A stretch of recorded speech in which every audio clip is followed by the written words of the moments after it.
page 12, Madam Speaker. Budgeting 60 billion to pay Roco debts.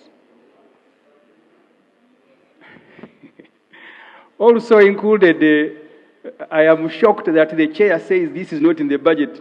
So which means you don't even know which budget you have recommended to Parliament. Also included in the 27.3 trillion debt servicing is 60 billion amount for Roco construction company. Uganda is acquiring preferential shares in this collapsing company. This Parliament authorized the government in July 2022 to acquire 150,000 shares in Roco at a cost of 207 billion to be paid over 5 years. This payment to Roco is now part of our public debt obligation. As of May 2022, Roco debts were at an equivalent of 414 billion. The company owed banks several amount of money. I don't have to read the names. As usual, General Museveni stepped in since the proprietors are his friends who helped him when he was fighting to remove government in 1980-86. That's how the debt was contracted. We are borrowing to help pay someone else's debt. We borrow to help someone pay his debt. The Auditor General, in December 2024 annual report on page 24 states that the shares in Roco were irregularly purchased. The resolutions by the company allotting government shares were done before parliamentary approval. The Auditor General fears legal disputes may arise in the future. I am only alerting Parliament to be aware. Permit to get another 465 billion. Also part of the 27 trillion debt servicing is 465 billion for President Museveni's Italian friend, Enrica Maria Aristidina Pinetti. The 446 billion will be deposited on an escrow account accessed only by Aristidina.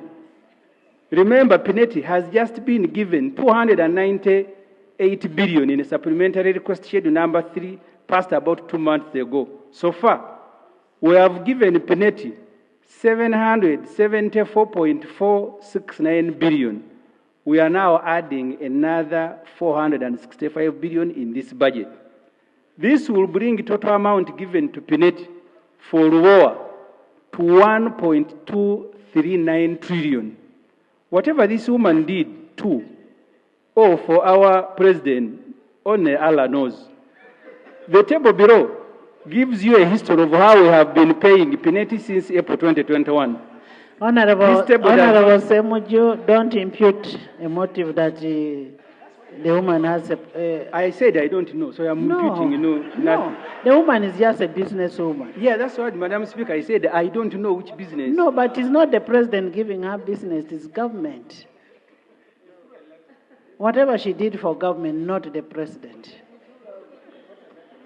Madam Speaker, it's not personal. No, it is not. I don't want to go there. It is not personal to the president.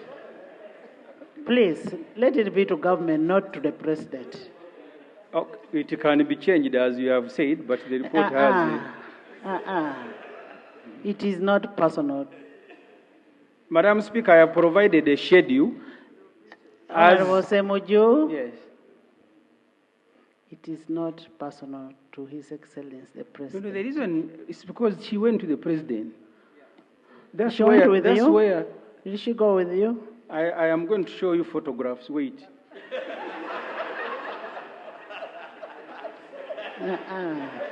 Next page. So this schedule you see there, as of July 13th, 2022, we had given Pinetti this amount of money. We have now increased. You can go to page 14.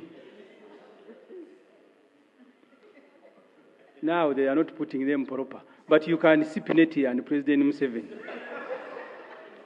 And then continue below. Here, I think it was deliberate, but here it is very clear. You have Pinetti addressing Honorable Matia Kasaija, the Secretary to the Treasury. So the workers of the President are now being addressed by Pinetti. She's a very special person. You may deny, but she is. That you meet the president and then go and summon the whole of finance. I am now on page 15, paying Mubadge debts. Also in the budget, there is 14 billion to help Mufti Ramadan Mubadge repay his debt. Sheikh Mubadge sold Uganda Muslim Council farmland in Zimbabwe to 2 different people. One of the buyers took him to court and obtained an order to attach Uganda Muslim Council property, including the National Mosque. Now President Museveni has ordered that taxpayers' money be allocated to Mubadge to help him repay the money he ate. This allocation is captured in the second budget called circular. Like President Museveni, Mubadge changed the Uganda Muslim Council constitution to remain in office when he clocked 70, bird of the same feather. Page 16. I have finished 38% of the budget which is going to pay debt. You need to know at the end of this debate that actually there is no budget you are passing. 38 has gone to the debt. Page 30, I'm about to finish. And this, for us, is the critical point. Budget must address conditions of our people. Our proposal to restructure the budget to address the socioeconomic situation in the country, let us look at that situation that we are saying must be addressed. 14 million Ugandans walk barefoot.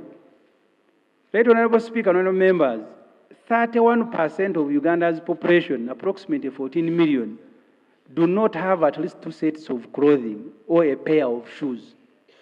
Majority of these clothes and shoeless people are in Karamoja, where according to UBOS, 62% are without a pair of shoes and 37% are without 2 sets of clothing.